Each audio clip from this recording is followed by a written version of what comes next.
रात, सुनसान काली अंधेरी रात, यानी बुरी आत्माओं, बुरी शक्तियों के जागृत होने का समय। गांव का कोई भी ऐसा घर नहीं था जहां रहने वाले लोग नींद के आगोश में नहीं थे। वैसे भी गांव में लोग जल्दी सो जाते हैं, और जिस समय की यह घटना है उस समय तो 7:30 बजे तक गांव के सभी लोग बिस्तर पर होते थे। 30 साल पहले की बात है। उस समय बिहार के उस गांव में बिजली नहीं पहुंची थी, इसलिए लोग लालटेन या डिबिया के सहारे ही अंधेरे को पराजित करने की कोशिश करते थे। गांव के अन्य लोगों की तरह दमयंती भी गहरी नींद में थी। हालांकि आजकल उसकी नींद रात में कई बार टूट जाती थी। दमयंती गर्भवती थी। उसका 8वां महीना खत्म होने वाला था।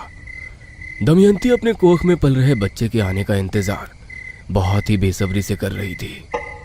रात के 7:30 बज रहे थे। बाहर कुत्तों के भौंकने की आवाज लगातार आ रही थी। गांव के बहुत ही पास जंगल होने के कारण कभी कभी सियार के हुआ आवाज भी आती थी। दमयंती का पति राकेश भी गहरी नींद में था।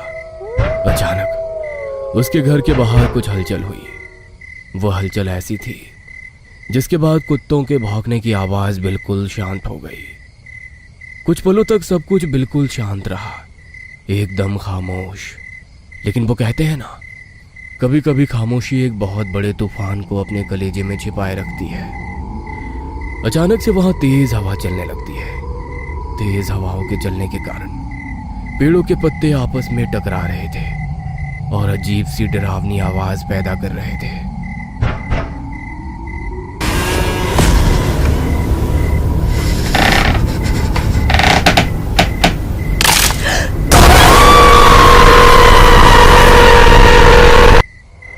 दिखने में तो किसी बालक की तरह था वो, लेकिन उसका शरीर था किसी प्रेत का। वो अपने हाथ और पैर दोनों के सहारे किसी बालक की तरह चलता है। वो अजीब नजरों से दमयंती को घूरने लगता है। उसके बाद वो धुएं में तब्दील होकर दमयंती के शरीर में धीरे धीरे कर प्रवेश करने लगती है। दमयंती के शरीर में हलचल हो रही है, पांव से लेकर उसके शरीर के बालों तक।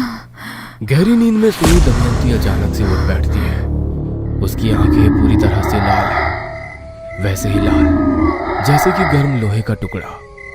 उसके बाल पूरे खुले हुए हैं, जो खुली खिड़की से आ रही तेज हवा के झोंके के कारण उड़ रहे हैं। दमयंती के चेहरे पर अब एक रहस्यमय मुस्कान है। वो अपने पेट के ऊपर से साड़ी को थोड़ा हटाती है और फिर जाएगा तोहरा के, जाएगा तोहरा दिन पूरा हो गईल। जाने का है तुझे, जाने का, तुम्हारा दिन पूरा हो गया है। दमयंती ये कहते हुए जोर जोर से हंसने लगती है, इतनी जोर से कि राकेश की नींद खुल जाती है। अरे क्या हुआ रे तुमको? ऐसे काहे हंस रही हो रे? क्या हुआ? राकेश की बातों को सुनकर दमयंती उसे घूर घूर कर देखती है और फिर एक जोरदार लात उसे मारती है। लात इतना जोरदार थी कि राकेश दूर जा गिरता है और उसका सिर घर की दीवार से टकरा जाता है, जिससे उसका सिर फूट जाता है और उससे खून निकलने लगता है।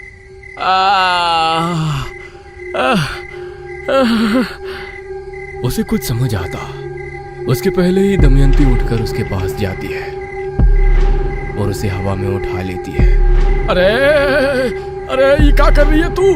अरे क्या हुआ तुमको? इसको इतना ताकत कहां से आ गया रे? दमयंती अपने पति को उठाकर नीचे पटक देती है। वो एक बार फिर से जोर जोर से हंसती है और फिर अपने पेट पर एक जोरदार मुक्का मारती है। पगला गई है क्या रे? हैं? पगला गई है? क्या कर रही है तू? अरे मत कर, अरे मत कर। बाप रे बाप, अभी तो नन्हा मेहमान आया या आई भी नहीं है, लेकिन हमारा वैल्यू इस घर में एकदम खत्म हो गया है। अरे ऐसा काहे कह रहे हैं? क्या हुआ? का हुआ? हाँ, ये पूछो कि का नहीं हुआ। कभी तुम आने वाले मेहमान के लिए ही बनाती हो, कभी तुम वो बनाती हो, कभी ये करती हो, कभी वो करती हो। हमरे लिए तुम्हारे पास समय ही नहीं है। अरे अब बोलो, हमारा वैल्यू कम हुआ कि नहीं? ऐसा काहे कहते हैं जी? पर आप जानते हैं ना, 10 साल, पूरे 10 साल लगे हैं हमारी कोख हरी होने में। 10 साल बांझ का कलंक लेकर घूमे हैं हम। ये कहते हुए दमयंती की आंखों में आंसू आ गए। दमयंती बार बार मुक्के से अपने पेट में वार किए जा रही थी। राकेश दमयंती को ऐसा नहीं करने के लिए कहता रहा, लेकिन दमयंती पर ना जाने क्या सवार हो गया था। वो अपनी कोख को उजाड़ने पर तुली हुई थी। कुछ देर बाद दमयंती ने जो किया वो एक माँ तो कभी नहीं कर सकती थी। अगले दिन पूरे गांव में ये बात फैल गई। ये क्या कह रही हो? तुम्हारा दिमाग सही है ना? हमारा दिमाग एकदम सही है। दमयंती ने अपने पेट में पल रहे बच्चे को मार दिया है। अरे ऐसा कैसे हो सकता है? सालों बाद तो उसकी गोद भरी थी। किसी को कुछ समझ नहीं आ रहा है। पूरा गांव हैरान था। सभी दमयंती द्वारा किए इस कृत्य को पहचान नहीं पा रहे थे। गांव में कई लोगों ने दमयंती को पुलिस के हवाले करने की बात भी कही, क्योंकि उसने एक भयानक और विभत्स जुर्म किया था। लेकिन दमयंती की हालत बिल्कुल ठीक नहीं थी। अपने पेट में पलने वाले बच्चे की हत्या की बात से वो बार बार इनकार कर रही थी। अरे हम काहे मारेंगे अपना बच्चा? हाँ, काहे मारेंगे? अरे कौन हो माँ अपना बच्चा को मारती है का? हाँ बोलिए, मारती है। और वो भी वो माँ जिसकी कोख ने सालों का इंतजार किया हो एक बच्चे के लिए।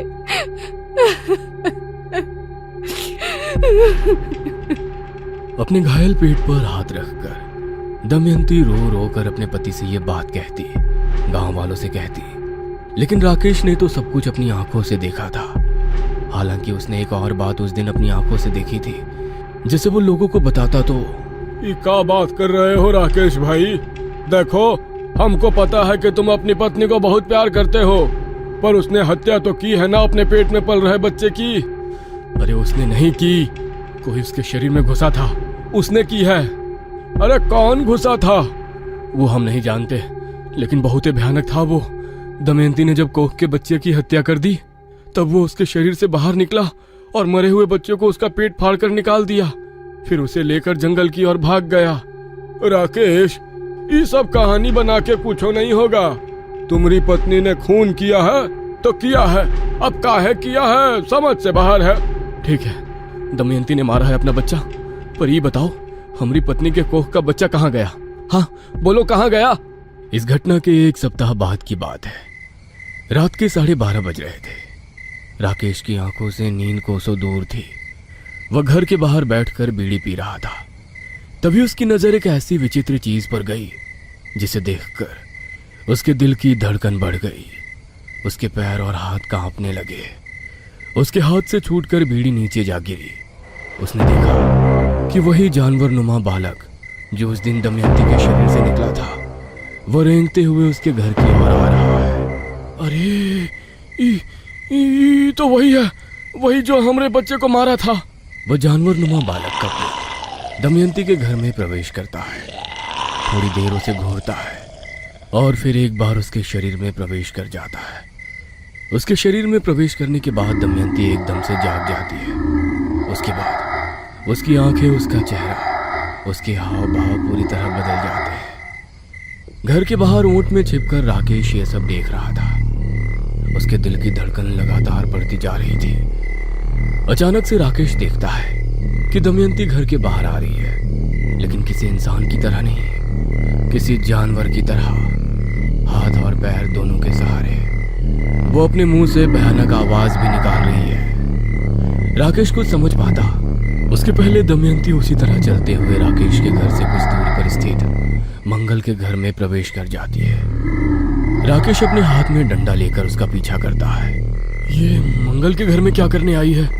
मंगल की बीवी भी तो गर्भवती है। राकेश के दिमाग में ये सारे सवाल चल ही रहे थे कि तभी उसे मंगल की पत्नी और मंगल के चिल्लाने की आवाज आती है। राकेश ने और देखा न था। वह डंडा लेकर उसके घर में घुस जाता है। वहां जाकर देखता है कि दमयंती मंगल की पत्नी की छाती पर चढ़ी हुई है और उसके पेट में मुक्का मुक्का मार रही है। मंगल थोड़ी दूर घायल पड़ा है। यह दृश्य इतना भयानक था कि राकेश को एक बार फिर से उस दिन की सारी घटना याद आ गई। उसने पूरी हिम्मत की और डंडे का एक जोरदार वार दमयंती पर किया। दमयंती के सिर से खून बहने लगा। उसने राकेश की ओर घूर कर देखा और उस पर किसी जानवर की तरह हमला कर दिया। दमयंती राकेश का गला दबा रही थी। राकेश की आंखें बाहर आने को हो रही थी। तभी मंगल ने घर में रखी कुल्हाड़ी का वार दमयंती पर कर दिया। दमयंती जोर से चीख उठी। मंगल का दिल भी जोर जोर से धड़क रहा था, लेकिन हिम्मत का हाथ उसने नहीं छोड़ा। उसने कुल्हाड़ी का एक और वार दमयंती पर किया। दमयंती गुस्से में चीख पड़ी और फिर वहां ऐसा कुछ हुआ जिसे देखकर मंगल, राकेश और मंगल की पत्नी के हाथ पांव फूल गए। उन्होंने देखा कि दमयंती के शरीर से एक प्रेतनुमा बालक निकल रहा है। वो उन सभी को घूर कर देख रहा है। मंगल ने जब देखा तो उसने कुल्हाड़ी का वार उस पर भी करना चाहा, लेकिन वो वहां से चीखते हुए भाग गया। उस प्रेत के शरीर से बाहर निकलने के बाद दमयंती बेहोश हो गई। दमयंती को उसी समय गांव के ही दवाखाना ले जाया गया और उसकी पट्टी की गई। अगली सुबह उसे शहर के डॉक्टर के पास ले जाने की तैयारी होने लगी, क्योंकि गांव में इलाज की बहुत सुविधा तो नहीं थी। कुल्हाड़ी से लगे चोट के कारण दमयंती का खून तो रुक गया था, लेकिन अगली सुबह पूरा गांव दमयंती के घर के बाहर इकट्ठा हो गया था। दमयंती बेहोश पड़ी थी। सभी लोगों को रात वाली बात पता लग गई थी। गांव के सबसे बुजुर्ग और अनुभवी शख्स सीताराम जी दमयंती के घर के बाहर लोगों के साथ बैठे हुए थे और उन सभी को कुछ समझा रहे थे। मुंजिया है वो मुंजिया, उसने कब्जा कर लिया है दमयंती के शरीर पर। बहुत खतरनाक होता है रे ये, बहुत खतरनाक होता है ये रे। गर्भवती स्त्रियों के गर्भ में इसकी विशेष नजर होती है, वो उनके गर्भ को नष्ट कर देता है। मुंजिया या मुंजा एक प्रेत है। ऐसा माना जाता है कि यदि कोई लड़का अपने योगोपवीत संस्कार के बाद 10 दिनों के भीतर मर जाता है और अगर वो प्रेत योनि को प्राप्त करता है तो वो मुंजिया या मुंजा बन जाता है। योगोपवीत संस्कार में मुंडन और पवित्र जल में स्नान महत्वपूर्ण होते हैं। मुंजिया या मुंजा प्रेत पीपल के पेड़ पर निवास करता है। इसके पास अलौकिक शक्ति होती है और वो वैसे तो किसी को कुछ नहीं करते, लेकिन यदि किसी ने गलती से पीपल के पेड़ पर बैठे मुंजिया को जगा दिया तो फिर ये अनर्थ कर देते हैं। आज तो शहर से लौटने में बहुत रात हो गई दमयंती। ना जाने कब एक बड़ा अस्पताल हमारे गांव में भी होगा जी। पूरा दिन अस्पताल आने और जाने में लग जाता है। राकेश और दमयंती बैलगाड़ी से अपने गांव लौट रहे थे। बहुत रात हो चुकी थी। कोई अनजान आदमी होता तो वो रात को उस रास्ते से नहीं आता जिस रास्ते से राकेश और दमयंती लौट रहे थे, लेकिन गांव वालों को तो आदत थी उस रास्ते से आने जाने की। सुनते हो जी, तनिक बैलगाड़ी रोकिए ना। बैलगाड़ी रोकूं? अरे काहे? देख रहे हो ना कितनी रात हो गई है, कहीं कोई चोर डाकू आ गया तो? अरे हम लोग तो कई बार इस रास्ते से गुजरते हैं जी, यहाँ कहाँ चोर डाकू। सुनिए ना, तनिक रोकिए ना, बहुत जोर से आ रही है हमको। ये कहकर दमयंती ने अपनी छोटी वाली उंगली ऊपर उठा दी। राकेश ने बैलगाड़ी रोक दी। दमयंती बैलगाड़ी से उतरी और पास ही झाड़ियों में चली गई, लेकिन उसे पता नहीं था झाड़ियों के पास ही पीपल का एक बहुत बड़ा पेड़ था और उसमें मुंजिया रहता था। तबे हम कहें कि ये मुंजिया कहाँ से इसके पीछे पड़ गया। अब तुमने सारी कहानी बताई तो पता चला। अब क्या करे चाचा, कैसे इससे बचे? ये तो बहुत ही खतरनाक है। हाँ है तो। चाचा, हमारे बच्चे को मुंजिया पहले ही मार चुका है। अब हम नहीं चाहते कि वो हमारी पत्नी को कुछ करे। हमारी पत्नी को बचा लीजिए चाचा, हमारी पत्नी को बचा लीजिए। ये कहकर राकेश रोने लगा। तब सीताराम चाचा ने राकेश के आंसू पोंछते हुए उससे ऐसी बात बोली जिसे सुनकर राकेश समेत पूरे गांव के लोग सन्न रह गए। ये क्या कह रहे हैं चाचा? ये कैसे हो सकता है? हम नहीं मानते, नहीं मानते। तुम मानो चाहे ना मानो, ये सच है। तुम्हारी पत्नी को उसी दिन मुंजिया ने मार दिया जब वो पहली बार तुम्हारे घर में आया था, और मारने के बाद उसने उसके शरीर पर कब्जा कर लिया। अब वो गांव के सभी गर्भवती औरतों के पीछे पड़ा है। सीताराम चाचा की बातों को सुनकर गांव वालों के चेहरे पर डर की रेखाएं साफ साफ दिखाई दे रही थी।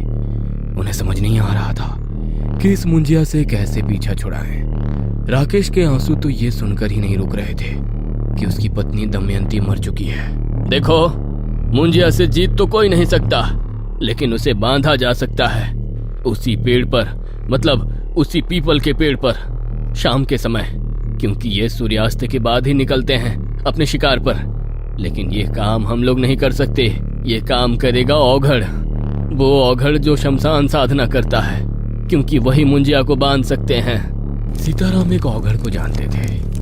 गांव के कुछ लोगों के साथ वे शमशान घाट पहुंचे।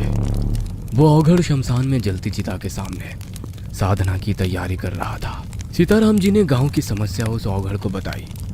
औघड़ उनकी मदद को तैयार हो गया। मुझे 21 ऐसी कील चाहिए जिसमें जंग लगा हुआ है, मुर्गी के 21 पंजे, 3 किलो कोयला, 108 लौंग और इतने ही नींबू। गांव वालों ने सारी व्यवस्था कर दी। अगले दिन औघड़ सारी सामग्री के साथ उसी पीपल के पेड़ के पास जा पहुंचा। वहां पहुंचकर उसने मुंजिया को बांधने की प्रक्रिया शुरू की। सारी सामग्री को पहले जमीन पर रखा गया और कोयले से उन सामग्रियों के बाहर एक काला और गोल निशान बनाया गया। फिर बीच में आग जलाई गई। उसके बाद एक एक कर सारी सामग्रियों की आहुति दी जाने लगी।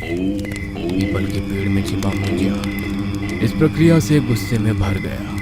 वो जोर जोर से फूंक मारने लगा ताकि आहुति की आग बुझ जाए और औघड़ उस प्रक्रिया को बंद कर दे। लेकिन औघड़ ने किसी बात की परवाह नहीं की। वो और भी जोर से मंत्र पढ़ने लगा। मुंजिया का गुस्सा अब और भी ज्यादा बढ़ गया। वो रेंगते हुए पेड़ से उतरने लगा और पीछे से जाकर औघड़ को पकड़ लिया और उसका गला दबाने लगा। जैसे जैसे मुंजिया का हाथ औघड़ के गले में कस रहा था, औघड़ की सांसें बंद हो रही थी। छोड़, मेरा गला छोड़। लेकिन मुंजिया तो गुस्से से भरा हुआ था। उसने अपना जबड़ा खोला और औघड़ के सीने पर जोर से काटने लगा। औघड़ के सीने से खून की धार बह निकली। औघड़ ने किसी तरह अपनी सारी ताकत लगाई और मुंजिया को पीछे धकेलना चाहा, लेकिन इस क्रम में उसके सीने का मांस मुंजिया के मुंह में आ गया। मुंजिया उसे चबड़ चबड़ करके चबाने लगा। उधर औघड़ दर्द से चीख उठा। लेकिन उस हालत में भी औघड़ ने हिम्मत नहीं छोड़ी और आग की देवी से जलती हुई लकड़ी निकालकर मुंजिया के पीठ पर खींच कर मारा। मुंजिया दर्द से तिलमिला उठा और उसे घूर कर देखा। फिर उसने जानवर की तरह चिंगारते हुए आग की देवी में छलांग लगा दी ताकि वो आग को बुझा सके। उसने जानवर की तरह चिड़राते हुए आग की वेदों में छलांग लगा दी। औघड़ को इसी बात का इंतजार था। उसने उसी समय 21 किलो को उठाया और मंत्रों की शक्ति से उसे अभिमंत्रित किया और उसे जमीन में गाड़ दिया। और फिर मुंजिया, तू अब हमारे कब्जे में है, हमारा दास है तू। तू अब इस पीपल के पेड़ को छोड़। तेरा निवास अब यहाँ नहीं, इस किलो में है। तुरंत तो इसमें समा जा। मुंजिया किसी आज्ञाकारी बच्चे की तरह औघड़ की बातों को सुनने लगा और उसने जो कहा उसने किया। मुंजिया को बांध दिया गया उन किलों में। उसके बाद उन 21 किलो को पीपल के पेड़ के नीचे ही जमीन के अंदर पूरी तरह धंसा दिया गया और उसके ऊपर मिट्टी डाल दी गई। मुंजिया बंध गया। औघड़ फिर वहां से वापस लौट आया। मुंजिया अब भी मिट्टी के नीचे दबा हुआ है, लेकिन कब तक वो वैसे रहेगा कोई नहीं जानता, कोई नहीं।